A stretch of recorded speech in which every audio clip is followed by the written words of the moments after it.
Hello friends, welcome to easy notes for your online study channel. आप सबके अपने YouTube channel पे आप सभी का बहुत बहुत स्वागत है। फ्रेंड्स, यहाँ पर आपको 4 मार्च 2023 का यानी लेटेस्ट क्वेश्चन पेपर दिखाने जा रहे हैं। पेपर 2 यानी कॉमर्स का यहाँ पर जो लेटेस्ट क्वेश्चन पेपर है 2023 का आपके सामने दिखाने जा रहे हैं। भाई जल्दी से इसके लिए वीडियो को लाइक और शेयर ज़रूर कर दीजिए। शिफ्ट 1 के क्वेश्चंस आइए चलिए देखते हैं कि किस तरीके के क्वेश्चन आए हैं कॉमर्स में, क्योंकि कॉमर्स का एग्जाम आ रहा है तो पैटर्न देखना बहुत ज़रूरी है कि कैसे क्वेश्चन आते हैं एग्जाम में। तो क्वेश्चन नंबर 1, भारत से फल सब्जियां वनस्पति आधारित अन्य संभावनापूर्ण आयात वाले उत्पादों हेतु भारत द्वारा किस देश के साथ एफटीए द्वारा हस्ताक्षर करते समय किस प्रशुल्केतर कारोबार पर पर्याप्त रूप से ध्यान दिया जाता है? सही आंसर है फाइटोसैनिटरी विनियम। फाइटोसैनिटरी विनियम मुख्य रूप से पौधे और पशु स्वास्थ्य को संबोधित करते हैं, जिसे मोटे तौर पर कृषि उत्पादकता, पर्यावरण सेवा, अन्य प्राकृतिक संसाधनों के जोखिमों को शामिल करने के लिए समझा जाता है। ठीक है। क्वेश्चन नंबर 2, हेक्सर-ओलिन सिद्धांत के अनुसार निम्नलिखित में से कौन सा कथन सही है? जहां भी आपको लगे कि एक्सप्लेनेशन मुझे पढ़ना है, आप वहीं पर वीडियो को पॉज करके आराम से क्वेश्चन का जो एक्सप्लेनेशन है उसको पढ़ सकते हैं या फिर स्क्रीनशॉट भी ले सकते हैं। तो हेक्सर-ओलिन के अनुसार कौन सा कथन सही है? ए भी सही है और बी भी सही है। ऐसे में अगर आपने ए ऑप्शन पर टिक किया है तो भी आपको मार्क्स मिलेंगे, बी पे किया है तो भी मिलेंगे। तो हेक्सर-ओलिन सिद्धांत के अनुसार उन देशों के बीच व्यापार किया जाना चाहिए जिनके उत्पादन अक्षय निधि के बीच अधिक अंतर है। देश जिसमें की सापेक्षिक श्रम लागत सस्ता है, श्रम सघन उत्पाद का निर्यात करेगा। उसके अलावा ये यहाँ पर एक्सप्लेनेशन भी है हेक्सर-ओलिन सिद्धांत के बारे में, तो आराम से इसको पढ़ सकते हैं। क्वेश्चन नंबर 3, किस एफटीए पर फरवरी 2022 में हस्ताक्षर किए गए और मई 2022 में प्रवर्तित किया गया? तो सही answer option number B, Bharat UAE व्यापक आर्थिक साझेदारी करार सीईपीए। सीईपीए यानी comprehensive economic partnership agreement. Question number 4, Bharat सरकार ने दिनांक 27 सितंबर 2022 को मुद्रा उतार चढ़ाव की अस्थिर वैश्विक आर्थिक भू राजनीतिक स्थिति के संबंध में वर्तमान विदेश व्यापार नीति 15 से 20 का निम्नलिखित में से किस समय तक के लिए विस्तार किया है? इस क्वेश्चन को एनटी ने ड्रॉप किया है, लेकिन इस क्वेश्चन का क्या आंसर सही होगा कमेंट करके जरूर बताएं। क्वेश्चन नंबर 5, कौन सा एक इंड एस विदेशी विनिमय दरों में होने वाले परिवर्तनों के प्रभाव से संबंधित है? तो अप्रैल 2001 में अंतर्राष्ट्रीय लेखा मानक बोर्ड ने इन IAS 21 को विदेशी मुद्रा दरों में परिवर्तन के प्रभाव को अपनाया, जिसे मूल रूप से 1983 में अंतर्राष्ट्रीय लेखा मानक समिति द्वारा जारी किया गया था। सही आंसर IND-AS 21 विदेशी विनिमय दरों में होने वाले परिवर्तन के प्रभावों से संबंधित है। क्वेश्चन नंबर 6, लेखाकारों द्वारा अनुसरित सुरक्षित चलने की नीति किस एक अवधारणा पर आधारित है? तो सही आंसर है कंजर्वेशन कन्वेंशन यानी कि रूढ़िवादी परिपाटियां, जिसमें कि विवेकशीलता की संकल्पना होती है। सावधानी से खेलने की नीति पर आधारित है। लेन देनों को लेखा पुस्तकों में अभिलिखित करते समय सावधानी और विवेक के प्रयोग का निर्देश देती हैं और इनके अनुसार व्यापार की आय का ब्यौरा बनाते समय ऐसी सावधानी बरतनी चाहिए कि व्यापार के लाभ अनावश्यक रूप से बढ़े हुए ना दिखाई दें। क्वेश्चन नंबर 8, क्वेश्चन नंबर 7 इसलिए मैंने ड्रॉप किया है क्योंकि क्वेश्चन नंबर 7 थोड़ा लॉन्ग था, जिसको कि स्क्रीन पर फिट करना मुश्किल हो रहा था। तो क्वेश्चन नंबर 8, टैक्स अदा करने के बाद एक फर्म का शुद्ध लाभ रुपए 1 लाख है और इसके दीर्घकालिक ऋणों पर स्थिर ब्याज भार 20,000 है। यदि आयकर की दर 60% है तो ब्याज आच्छादित अनुपात कितना होगा? ऐसे क्वेश्चन को कैसे सॉल्व करेंगे? सबसे पहले नेट बिफोर टैक्स निकालेंगे यानी NPBT कितना है? 1 लाख पे 40% अगर हम बात करें तो 2,50,000। Net profit before interest and tax तो 2,50,000 में 20,000 को जोड़ दिया 2,70,000। अब जब हमें रेशियो निकालना है इंटरेस्ट कवरेज का तो NPBT को भाग दिया इंटरेस्ट के साथ, तो सही answer option number B 13.5 times. Question number 9, बेरोजगारी का अध्ययन निम्नलिखित में से किस अर्थशास्त्र की विषय वस्तु है? तो सही answer option number D macro economics. और मैक्रो इकोनॉमिक्स में क्या होता है?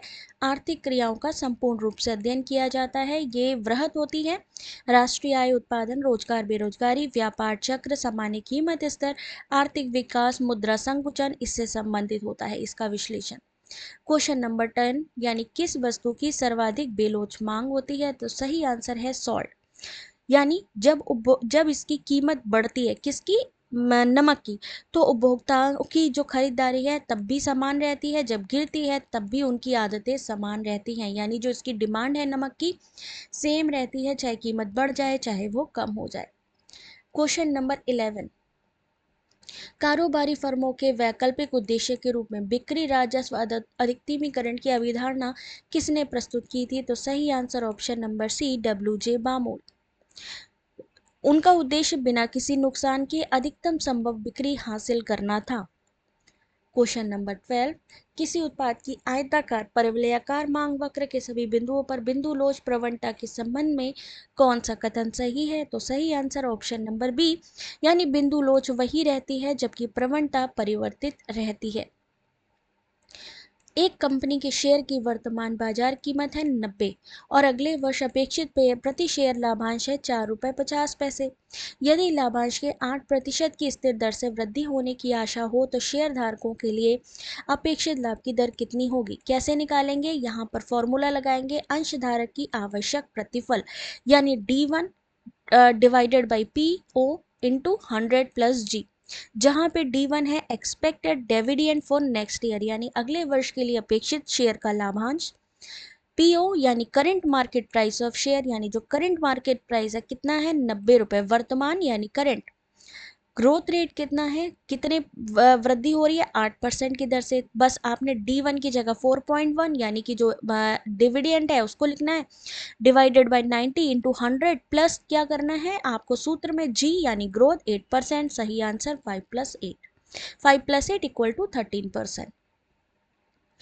किसी प्रतिष्ठान का किंग आकार का राजस्व वक्र किस प्रकार की बाजार संरचना से संबंधित है? तो सही आंसर है ओलियोपोली यानी किंग आकार, है ना। किंग शेप रेवेन्यू कर्व किस में आएगा? अल्पाधिकार में आएगा। जब प्रतिस्पर्धी उत्पाद की कीमत मात्रा बदलते हैं तो मांग वक्र भी बदल जाता है।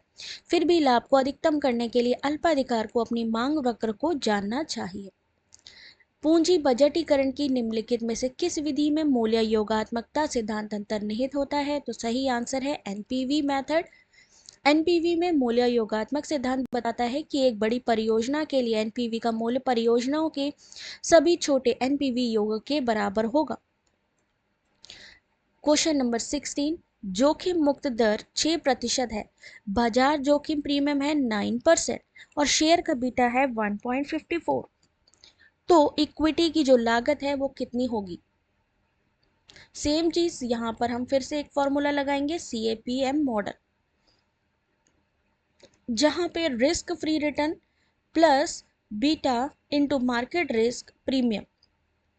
तो रिस्क फ्री रिटर्न यानी जोखिम मुक्त दर कितनी है? 6%, तो फॉर्मूले में लगा देंगे 6% प्लस क्या हो रहा है? बीटा, बीटा कितना है? 1.54, 1.54 लिख देंगे, सेम सूत्र में लगाना है, इंटू 9% क्या है? जोखिम का प्रीमियम। तो सही आंसर है 19.84 यानी 20%। क्वेश्चन नंबर 22 कौन सा एक रेखीय संगठन का सुलाभ नहीं है? उसमें से आई थिंक कुछ क्वेश्चंस नहीं है, चलिए वो मैं नेक्स्ट आपको वीडियो में प्रोवाइड कर दूंगी। ऑप्शन नंबर सी, ये बड़े संगठनों के लिए उपयुक्त है, option number C. Next question संदर्भित जॉब के लिए वास्तव में आवश्यक कार्यों कौशलों के उचित सैंपल को मापने वाली मापनी को किस रूप में जाना जाता है? तो सही आंसर है सी, कंटेंट वैलिडिटी। क्वेश्चन नंबर 24 मामलों का समाधान करने के महत्व की शिक्षा देने वाली प्रशिक्षण तकनीक को किस रूप में जाना जाता है? Option number A, built in tension. जब केंद्रीय बैंक प्रतिभूतियों की बिक्री संचालित करता है तो वाणिज्यिक बैंकों की नकदी आरक्षित, ऑप्शन नंबर बी, डिक्रीज होगी यानी कमी होगी। जब केंद्रीय बैंक प्रतिभूतियों की बिक्री संचालित करता है तो वाणिज्यिक बैंकों की नकदी आरक्षित में कमी होगी, क्योंकि तब आरबीआई प्रतिभूतियों की बिक्री करता है तो ये अर्थव्यवस्था में तरलता को अवशोषित करता है, जिससे कि वाणिज्यिक बैंकों में नकद भंडार कम हो जाता है। निम्नलिखित में से बीमा के किस मामले में एवरेज क्लास लागू होता है? सही आंसर डी, यानी under insurance.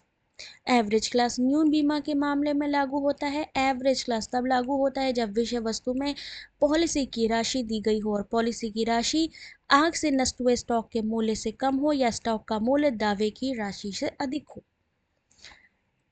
Next question, ABC venture की बात करी गई है। प्रतिलाभ रिटर्न की आवश्यकता है। एबीसी उद्यम एक निजी इक्विटी निवेश करता है और वह XYZ लिमिटेड की इक्विटी में 100 मिलियन रुपए निवेश करने पर विचार कर रहा है। एबीसी उद्यम को 5 वर्ष की नियोजित धारिता अवधि के निवेश पर 30% लाभ की आवश्यकता है। XYZ का संभावित ऋण है 1000 और 300 मिलियन रुपए का नकद जमा शेष, जिसमें कि 5 वर्ष के लिए 1500 मिलियन रुपए का प्रक्षेपित ABITDA होगा। तो यहाँ पर वांछित स्वामित्व का शेयर ज्ञात करना है। सेम यहाँ पर फॉर्मूला लग जाएगा, EBITDA into multiple plus cash minus डेप्ट। आपने फॉर्मूले पे ये सबको लगाना है और ओनरशिप शेयर के लिए उसे भाग दे देना है। तो सही आंसर आएगा 37.90%। स्क्रीनशॉट ले लीजिएगा इस वीडियो का, इस स्क्रीन का, जिससे कि आप लोग क्वेश्चन को अच्छे तरीके से समझ के सॉल्व कर सके। ब्लैक शोल्स विकल्प मूल्यांकन मॉडल एक पूर्व मान्यता है कि अंतर्निहित परिसंपत्तियां मूल्य होते हैं। Option number C, log normally distributed. यानी ब्लैक शोल्स विकल्प मूल्यांकन मॉडल की एक पूर्व मान्यता है कि लॉग सामान्यतः वितरित अंतर्निहित परिसंपत्ति मूल्य है। ब्लैक शोल्स विकल्प मूल्यांकन मॉडल की मान्यता है कि स्टॉक की कीमतें एक लॉग सामान्यता वितरण का अनुसरण करती हैं और इसका नकारात्मक मूल्यांकन नहीं हो सकता। कोई लाभांश नहीं दिया जाता। घर्षण रहित बाजार, निरंतर स्थिरता, जोखिम रहित दर यूरोपीय शैली विकल्प का अनुसरण करता है। निम्नलिखित सेवा उत्पादों में किस सेवा उत्पाद हेतु उपभोक्ताओं की मूल्य असंवेदनशीलता न्यून होती है? सही आंसर सी, मेडिकल सर्विसेज। जिसको भी ये PDF चाहिए, ये कंप्लीट एक्सप्लेनेशन वाला, मेंबरशिप ले लें जल्दी से हमारे YouTube चैनल की, हमारे टेलीग्राम चैनल के थ्रू भी ले सकते हैं, उनको ये PDF प्रोवाइड की जाएगी। क्वेश्चन नंबर 30, जननांकीय आधार पर उपभोक्ता बाजारों के विभक्तीकरण के संबंध में कौन सा सही है? तो सही आंसर है उपभोक्ता चयन व्यवहार की निम्न पूर्वानुमानिता मान्यता और मापन की निम्न लागत। जननांकीय आधार पर विभक्तीकरण आयु, लिंग, वैवाहिक स्थिति, परिवार का आकार, आय, धर्म, जाति, व्यवसाय, राष्ट्रीयता आदि या विपणक के बीच सबसे आम विभाजन अभ्यास में से एक है। निम्नलिखित में कौन सा कारोबार की बाजार अभिमुख परिभाषा नहीं है? सही आंसर ऑप्शन नंबर 1, हम एक रेल पटरी का संचालन करते हैं। बाजार अभिमुखी एक व्यावसायिक दृष्टिकोण है जिसमें उत्पाद विकास और निर्माण की प्रक्रिया उपभोक्ताओं की जरूरतों को पूरा करने पर केंद्रित होती है, जबकि ये इसकी परिभाषा नहीं है।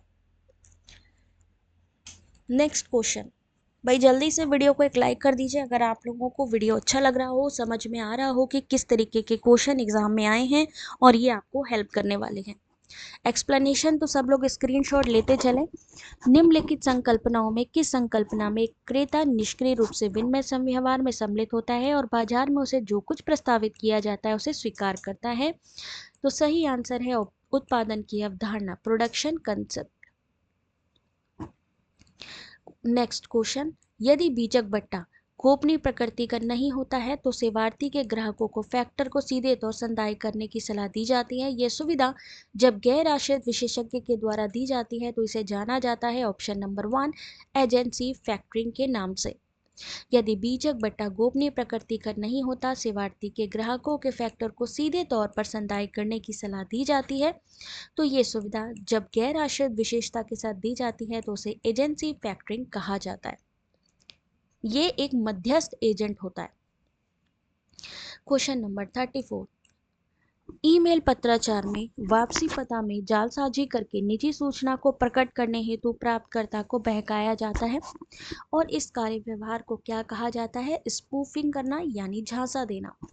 ईमेल स्पूफिंग एक संशोधित प्रेषक के पते के साथ एक ईमेल बना रहा है या भेज रहा है और प्रेषक का पता इस तरह से जाली है कि प्राप्तकर्ता ईमेल पर भरोसा करते हैं और यह सोचते हुए कि किसी व्यक्ति द्वारा भेजा गया है जिसे कि वो जानते हैं और किसी विश्वसनीय आधिकारिक सोर्स से, मतलब उनको ये लगता है कि ये जो मेल भेजी गई है ये मान लीजिए कोई बैंक है उनकी तरफ से भेजी गई है ना, आपको क्या लगेगा कि बैंक की तरफ से आई है, किसी ट्रस्टेड साइट की तरफ से आई है, तो आपको क्या करेंगे, ये लोग बहका करके आपकी जानकारी लेने का प्रयास करेंगे। क्वेश्चन नंबर 35, यदि कोई इलेक्ट्रॉनिक हस्ताक्षर पासवर्ड या किसी दूसरे व्यक्ति की पहचान संबंधी अनुपम विशेषता का प्रयोग करके जालसाजी करता है तो उसे सूचना प्रौद्योगिकी अधिनियम 2000 की किस धारा के अंतर्गत दंडित किया जाएगा? सही आंसर ऑप्शन नंबर सी, यानी सेक्शन 66C। निम्नलिखित में कौन सा एक निकाय 1 दिसंबर 2022 से माल और सेवा कर के अंतर्गत अपलाभन से संबंधित सभी शिकायतों का निपटारा करता है? तो सही आंसर है सी, यानी competition commission of India. Bharat सरकार ने 1 दिसंबर 2022 से राष्ट्रीय मुनाफाखोरी रोधी प्राधिकरण को समाप्त करने का निर्णय किया, और क्योंकि इसका बढ़ाया गया कार्यकाल था 30 नवंबर 2022 को, जो कि समाप्त हो गया। 1 दिसंबर 2022 से जीएसटी से संबंधित मुनाफाखोरी विरोधी शिकायतें अब भारतीय प्रतिस्पर्धा आयोग द्वारा निपटाई जाएंगी। आयकर अधिनियम की धारा 80 जीजीसी का संबंध किससे है? सही आंसर है राजनीतिक दलों को किसी व्यक्ति के द्वारा दिए गए दान के संदर्भ में कटौती से। ठीक है, जिसे किसी राजनीतिक दल या चुनावी ट्रस्ट को किए गए योगदान के लिए निर्दिष्ट निर्धारितों की कुल सकल आय से अनुमानित की जाती है। 1951 की धारा 29A के तहत राजनीतिक दल को क्या होना चाहिए? पंजीकृत होना चाहिए। टर्न भर टैक्स व्यवस्था के लिए निम्नलिखित में से कौन सा एक सत्य नहीं है? सही आंसर सी, ये भारतीय और विदेशी दोनों ही कंपनियों पर प्रयुक्त है। टनेज टैक्स शिपिंग कंपनियों को कॉरपोरेशन टैक्स सीटी उद्देश्यों के लिए उनके लिए शिपिंग संबंधी मुनाफे की गणना करने के लिए अर्हता प्राप्त करने का एक तरीका है, और ये किसके आधार पर की जाती है? प्रकल्पित कराधान की योजना, नौ परिवहन गतिविधियों से प्राप्त आय पर कराधान के लिए, और टन आय भर की गणना US 115 VG के अंतर्गत। Tax on declare dividend is paid by whom, घोषित लाभांश पर जो कर का भुगतान करता है वो कौन होता है? तो इस क्वेश्चन का सही आंसर ऑप्शन नंबर ए और ऑप्शन नंबर सी दोनों ही, यानी शेयरधारक और लाभांश का प्राप्तकर्ता। भारत में एक कंपनी जिसने लाभांश के रूप में किसी भी राशि को घोषित, वितरित या भुगतान किया है को 15% लाभांश वितरण कर भुगतान करना आवश्यक है। वित्त अधिनियम 1997 ने डीडीटी के प्रावधानों को पेश किया। केवल एक घरेलू कंपनी ही कर के लिए उत्तरदायी है। 1 फरवरी 2020 को भारत ने डीडीटी को खत्म कर दिया। नेक्स्ट क्वेश्चन, कौन एक भारत में आयकर से संबंधित नहीं है? ऑप्शन नंबर 1 टिन, यानी टैक्स पेयर आइडेंटिफिकेशन नंबर। आयकर से संबंधित नहीं है। कर पहचान संख्या टिन विशिष्ट पहचान संख्या है जो वैट के तहत पंजीकृत किसी भी व्यावसायिक उद्यम के लिए अनिवार्य थे, अर्थात वे अप्रत्यक्ष कर वैट से संबंधित थे, न कि आयकर से। आयकर से संबंधित कौन है? डीए, एलटीए और टेन। कोविड-19 के बाद भारत में महिलाओं के लिए कौन से कौशल उन्नयन संवर्धन संचालक हैं? क्वेश्चन नंबर 41, और इस क्वेश्चन का जो सही आंसर है वो क्या है? Option number D, B, C, D और ई, यानी कार्य के अवसरों में लचीलापन होना। Option number C, work from home. Option number D, प्रौद्योगिकी क्षेत्र में विशेषकर प्रासंगिक रहने की आवश्यकता। ऑप्शन नंबर ई, कार्य के लिए वापसी की इच्छा। यानी कोविड-19 के टाइम पे जो महिलाएं थी उनके लिए स्किल इनेबल करने के लिए क्या क्या चीजें करी जा रही थी? तो 41 का ऑप्शन नंबर डी। भारत में निम्नलिखित में से किन महा उपभोक्ता अवसरों या दिवस में ई कॉमर्स खुदरा व्यापार को एक व्यापक सुअवसर प्राप्त होता है? सही आंसर ऑप्शन नंबर डी, ए, बी, सी, डी, ई, ये सभी। ठीक है, ई कॉमर्स खुदरा व्यापार को एक व्यापक सुअवसर प्राप्त होता है कब? रिपब्लिक डे, जैसे आपने सुना होगा कि सेल लगती है, Republic Day sale, Independence, Black Friday sale, Cyber Monday sale या अक्षय तृतीया सेल। इन अवसरों पे क्या होता है? उनकी अच्छी सेल होती है। 43 क्वेश्चन नंबर, निम्नलिखित में कौन सा सीमांत लागत निर्धारण की पूर्व धारणा नहीं है? ऑप्शन नंबर बी, उत्पादन की प्रति इकाई नियत लागत रहती है, और ऑप्शन नंबर ई, प्रति इकाई परिवर्ती लागत जो है परिवर्ती रहती है।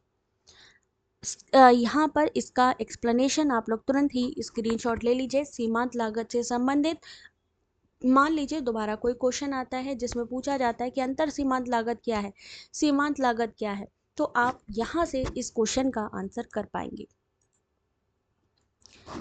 निम्नलिखित में से कौन से संव्यवहार वित्तीय गतिविधियों से संबंधित हैं? सही answer option number A, B and D, यानी नकद के लिए शेयर का निर्गमन, शेयर धारकों को लाभांश का वितरण, रिडेम्पशन ऑफ डिबेंचर्स यानी डिबेंचर का मोचन। वित्तीय गतिविधियां लेन देन या व्यवसायिक घटना है जो दीर्घकालिक देनदारियों इक्विटी को प्रभावित करती हैं। दूसरे शब्दों में वित्त पोषण गतिविधियां लेनदारों या निवेशकों के साथ लेन देन है जिनका उपयोग कंपनी के संचालन या विस्तार को निधि देने के लिए किया जाता है। इनमें से कौन सा कथन सही है?